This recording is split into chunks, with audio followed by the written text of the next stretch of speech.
believe that it's 2020. Wow. What a long and short year altogether. Very unique, to say the least. But I'm happy to be here and grateful for everyone attending today.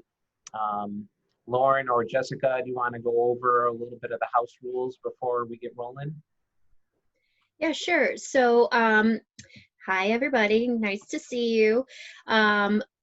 If you have a question as we're going, we do have some questions that we've already received and prepared for, but if you do have a question, feel free to use the question and answer, the Q&A button. You should see it at the bottom of your screen.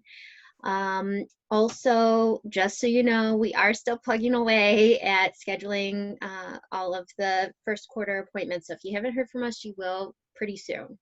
And I think that's pretty much it. Did I miss anything, Jess? I think you hit it all. Okay. Yeah, and the only thing I might just touch on is to reiterate the format and purpose of our town halls is such that it is intentionally not scripted.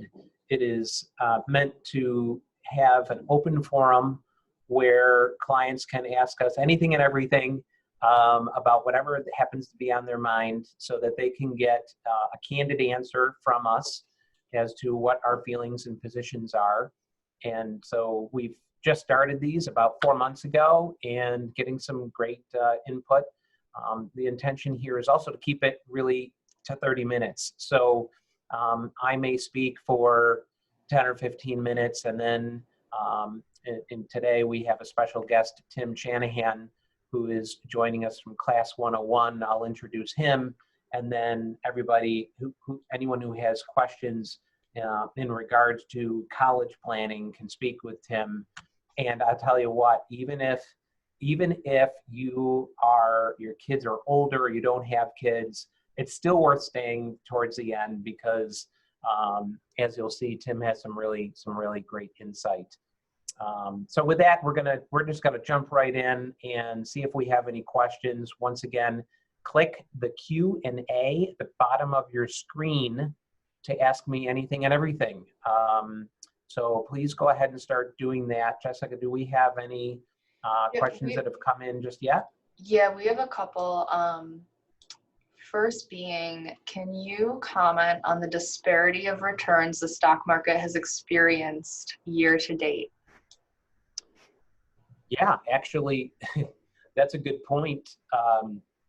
Wow, what an interesting year. I guess the phrase disparity is probably a good description, because what we've seen in the stock market is a very isolated run in stock prices. You know, the stock market, I guess, has had a lopsided recovery because the tech stocks, particularly FANG, Facebook, Amazon, Netflix, Google, those stocks literally, as of yesterday, are up 106% year to date. Yes. In 12 months, 106%. Those stocks are skyrocketing. Now, those 4 stocks have pushed the whole S&P 500 up to a return of 16% year to date. But you can only imagine if you took those 4 stocks out and you looked at the 496 stocks that are left, the returns are still good, but they're just not nearly as exciting as people are believing. You know, also, aside from the S&P 500, what we do is we look at stocks categorically, like large companies, small companies. We also like to categorize by growth stocks and value stocks. So another interesting statistic that really kind of correlates with what I just told you about the tech stocks and the S&P, how it's a lopsided return. Right now, the large cap growth sector, companies that are large companies that are, you know, in the growth like technology, that categorically is up 20.7%. Large cap value stocks, large companies like Procter & Gamble, companies that have been around forever, pay wonderful dividends, extremely stable, strong balance sheets. In that same 12-month period, they're actually down 2%. So we have large US companies, some of them are up 20 and some of them are, and many of them are down 2%. So it's almost like an analogy might be if there's a real estate boom in a particular state, you can't necessarily say in the United States real estate is great overall because it may be isolated. So that explains a little bit about the disparity of returns. Mark, can you repeat those 4 FANG stocks again, please? Yep. Facebook, Amazon, Netflix, and Google. Thank you. And they're called the FANG stocks. That's the terminology that we use. Perfect. Yep. For anyone who missed we had a town hall January 1st. I told everyone to put everything into the FANG stocks. If you missed that, I'm sorry. Okay, joke, bad joke. Okay. Bad joke. Okay. What's next? Let's move right on to the next. I like this question that came in. Someone asked, can you share one thing that you're concerned about and then one thing that excites you about the markets? So, yeah, well, as far as a concern, in my opinion, the election's not over. I'm not suggesting that Trump's going to win, don't worry. But what I am saying is that the runoff in Georgia, to me, is still a significant component of the election.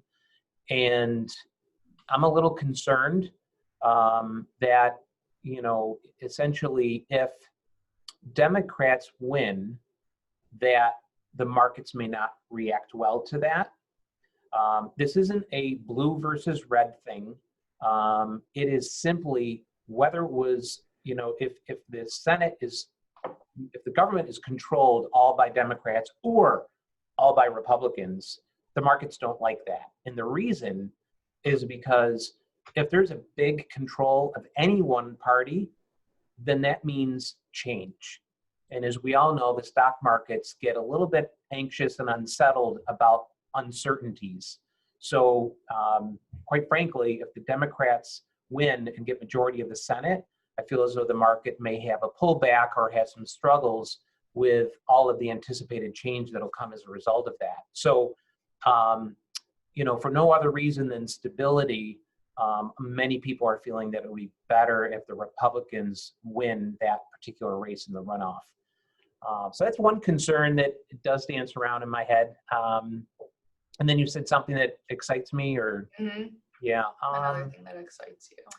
One fact that people, kind of overlook is that the rate of savings in the United States has tripled.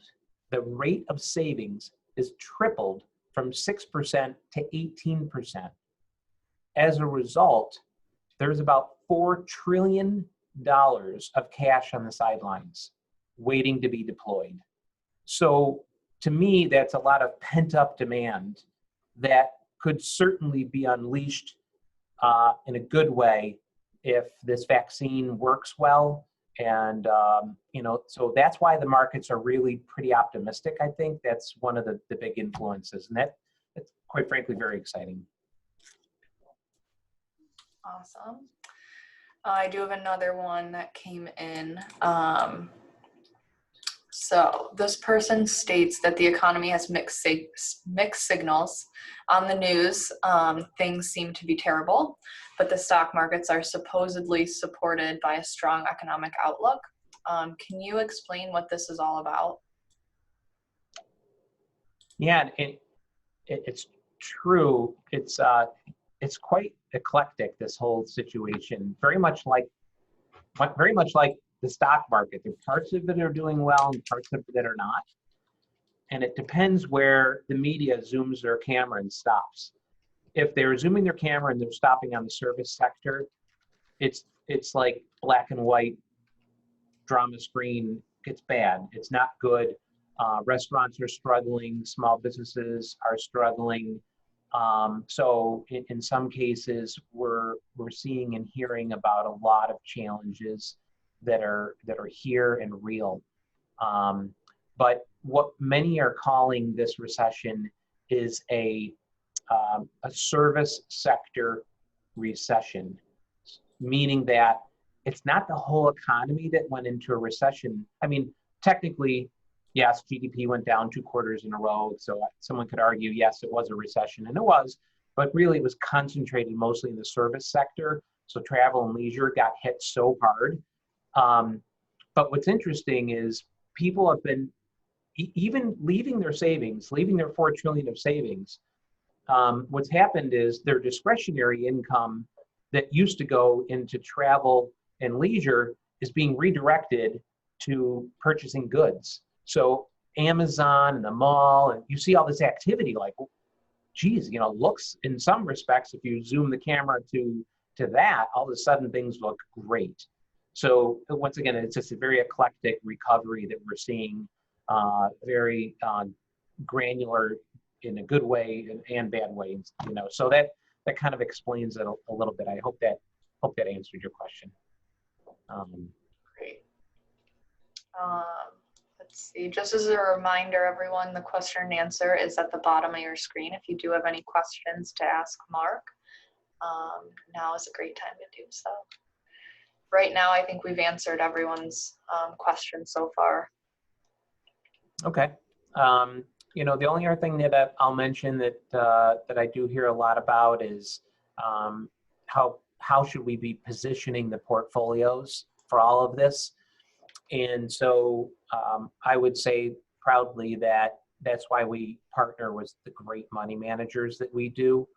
I'm extremely familiar with what's going on in the economy and the markets and everything.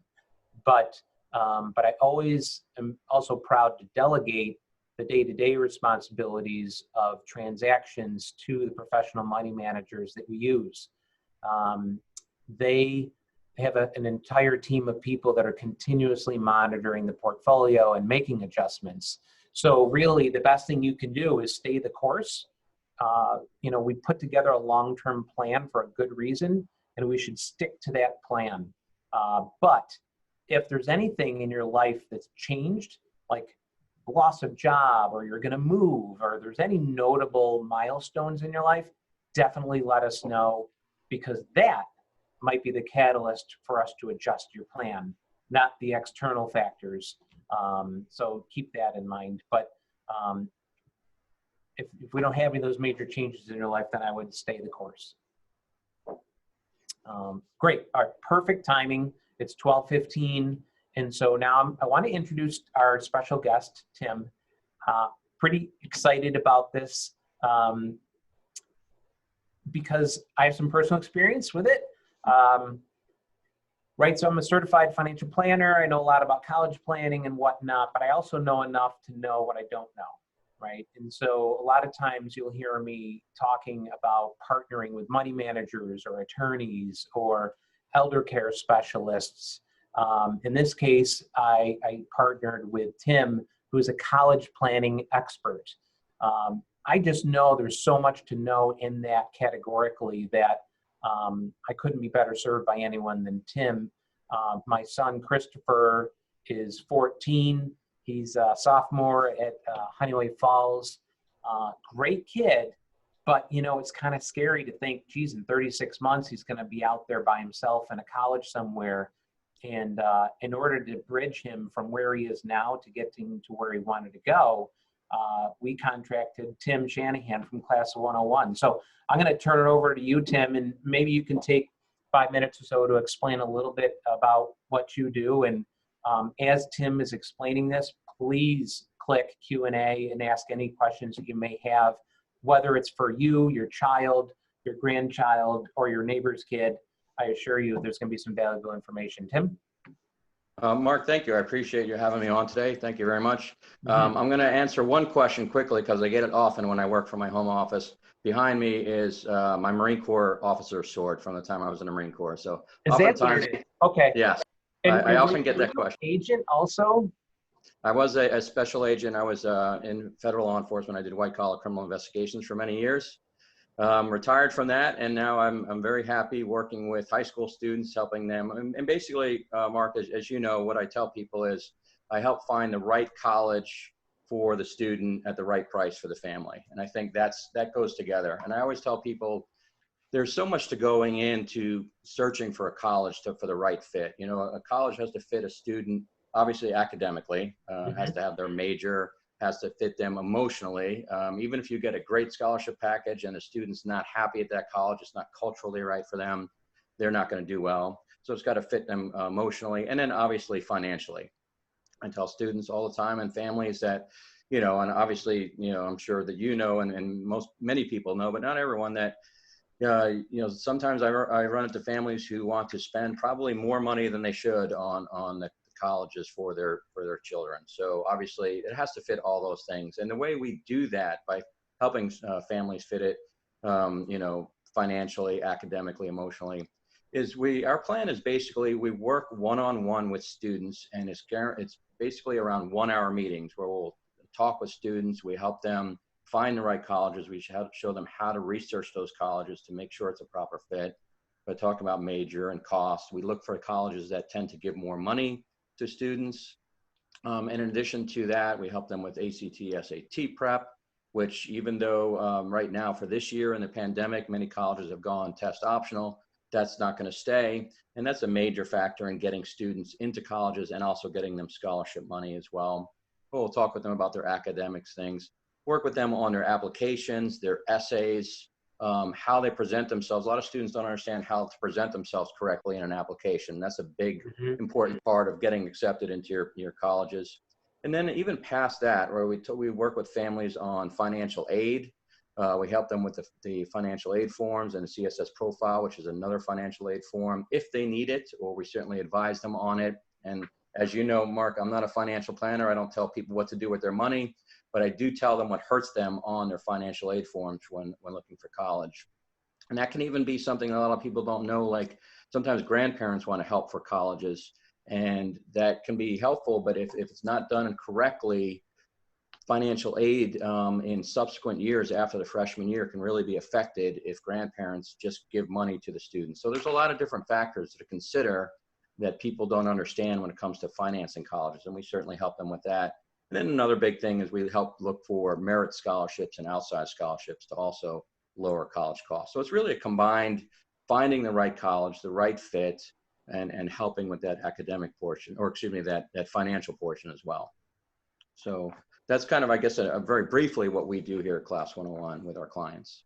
I'm gonna toss in one extra thing that may not have come to mind, but something that I personally find of value. Any parents can get a good chuckle out of this, but if I ask you to tell Chris, my son, to perhaps adopt a new habit for studying or whatnot, when it comes from you, it's different than if it comes from dad. So I use you as my conduit. And so long as you're agreeable, you're like, yeah, I could agree with you on that. I'll share it with him and see what we can do.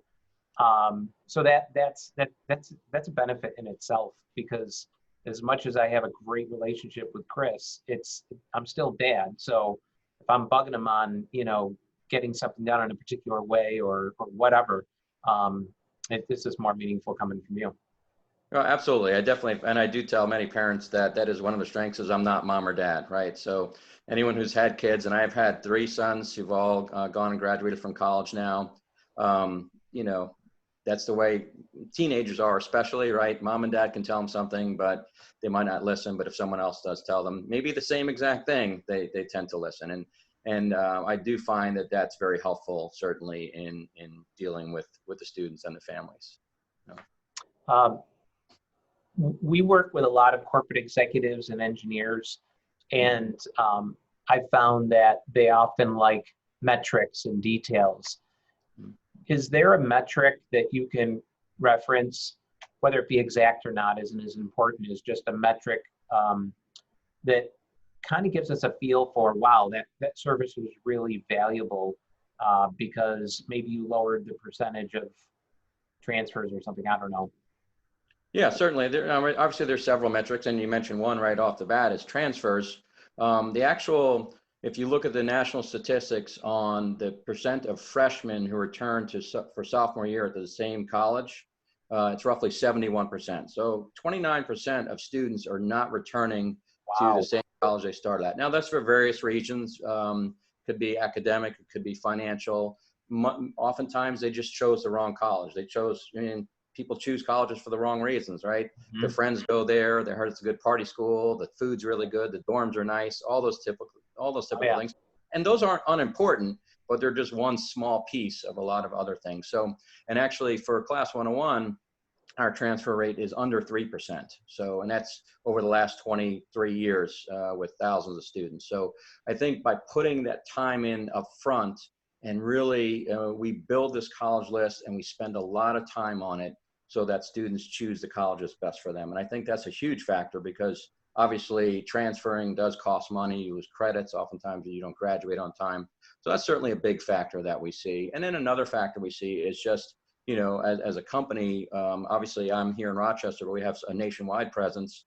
And overall right now, we're over $500 million in scholarships that we've found for various students that we've worked with. And I think identifying scholarships is by school, by individual student. There's so many factors in identifying the right scholarship. So I think that's a big factor as well. Yeah. That's an amazing metrics. That's great. Jessica, I don't know if we've had any specific questions come in or not. No, not yet. If anyone has any questions for Tim here, please use the question and answer button at the bottom. We did touch on a lot of the value of your services and how to measure the success of your services, Tim. Can you speak to the cost of the services? And I know that every situation is a little bit different, so you can't get super specific, but just to give them an idea of what the cost of your services might be. Sure, absolutely. I'm absolutely happy to share the cost because I feel very confident that for the vast majority of people we work with, we actually end up saving them a lot more money than they pay us. But generally, our cost is it's a complete service. It's not a la carte or anything like that, because I think in order to do the job well, we've got to do all facets of it. Like I said, from applications to essays to SAT, ACT, selections, things like that. So our service starts by when the student starts with us, right? So if they start in sophomore year, junior year, et cetera. So I'll go with a junior who starts, basically the cost for a junior is $3,200, right? And but like I said, that covers 2 complete SAT courses, a lot of tutoring on SAT, which if you actually were to look at individual SAT courses online, they're $800-900 a piece. Those hourly meetings that we meet with juniors once every 4 weeks, seniors once every 2 to 3 weeks for an hour, 12 months a year.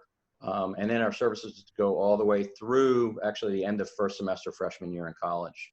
So for that complete package price. And most people, most of the students don't need us once they graduate high school, but we do offer it for that first semester and freshman year because every now and then one of my students maybe weren't going to take a loan and then they decided to, so I'll help them navigate the loan process or things like that. Yeah. No, Tim, when you do the SAT prep and the help with that, is that one-on-one with the high schooler? Yeah, so it's a mix actually. We do one-on-one work in our meetings, and we have a book, we have an online material, and then we also do small classes as well. So okay. It's one-on-one, it's online, and it's in-person classing where we do live testing too to get them in live testing.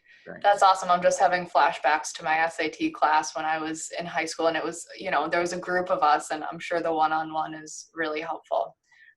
We do have a question coming in. What age or school year do you recommend that a student begins this process with you?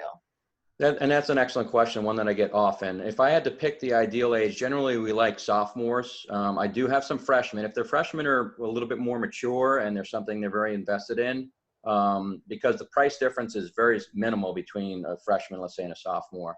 But generally, sophomore year gives us plenty of time because in addition to helping them find colleges, we're also building out a resume for them to make sure that they have a balanced resume, clubs and volunteer activity and sports. So it gives us time to kind of build out their resume. Gives us time to give them advice on selecting classes. Should they take honors or AP classes, or should they take the regular classes? So sophomore year is an ideal year for us to start. But obviously we do take people in ninth grade, 10th, 11th, and I even get people who are seniors starting their senior year who all of a sudden realize that they're way behind and they need our help. Mm-hmm. Yeah. What sort of like weekly or monthly time commitment is it for the student? Because I know, like you had said, sometimes there's student athletes or people are involved in extracurricular activities. What sort of time commitment for the student is there? So yeah, in addition to the 1 hour, meeting that we have, generally, like I said, if they're a junior, once every 4 weeks, there are things, every time we have a meeting, I give the students things to do in between our meetings, and the college planner, we have things that we have to do. So we hold each other accountable. And a lot of that will depend on what stage they're in, but generally, I'll ask them to spend, 60 to 90 minutes a week on SAT study. And that depends on season and things, as far as what their schedule is as a student. And then we'll also ask them to do, college analysis and research. So that could be anywhere from, 30 minutes a week or so. So depending on what stage they're in, whether they're a sophomore or junior, it can really anywhere be between 30 minutes a week to, 90 or minutes or 2 hours a week. Certainly when they're working on applications and essays, it picks up. And we do like to have them complete all their applications and everything right at the beginning of senior year so that they're not stuck worrying about that stuff as they're getting into their senior year. We try to get everything in early because also there's more money available if you apply early to colleges as well. Great. We have about 1 minute left. I've got a question, unless Jessica, you've got any others there that. No, that wraps it up. So in the last minute, I just wanted to ask Tim, you have, it's more than just you, right? You've got an organization behind you, because when I see my son, Chris, online using your software, it's great. I mean, it's organized, efficient, product. I mean, it's pretty interesting. Can you just take 30 seconds to touch on that? Sure. Yeah. So as I mentioned, I'm with Class 101. I'm the local owner, but we do have a nationwide presence. We're in 27 states right now, and we do have a really robust corporate system that has, engaged with great software. As you mentioned, we have college planning software, which allows the students to analyze colleges. We have great SAT, ACT software, and as Mark, you've seen it in person. There really is a ton of power to that. You just can't get on your own if you're trying to search, via Google or things like that. So I think that really helps, and not just having the software, but then instructing the students and the parents how to use that software effectively has become very important for us. Great. Well, you can hear my enthusiasm. This is not a paid advertisement. We really believe here at Montage that it's important for us to stay connected with other professionals in the community. So when you have a need that may be beyond the portfolio, whether it be legal, accounting, insurance related, college planning, etc., give us a call, because we're really excited and proud to partner with people like Tim to assist you in helping you meet your goals. And thanks, Tim. I appreciate your joining us today. Thanks for What's having me. your a phone number that folks could reach you at if they wanted to call you? Sure. It's locally here. It's 585-632-0101. And then also they can actually go to www.class101.com to check out our corporate site. And then they can certainly find the Rochester area offices that we have as well. Great. All right. Well, it's 12:30, so we're going to wrap up right as promised. I appreciate everybody's time today. Jessica and Lauren, thanks for putting everything together. We have another one coming up, I believe, in January, but the date's not set yet, right? It's not set yet. We will have that out to you guys at the latest, the first week of January. Okay, great. And so stay tuned. In the meantime, let's keep focused on your financial plan. And at the end of the day, everyone's here to work towards the one common goal, and that is helping you do more of what you love. So hopefully you'll be able to do that over the holiday season. We wish you the best. Thank you very much.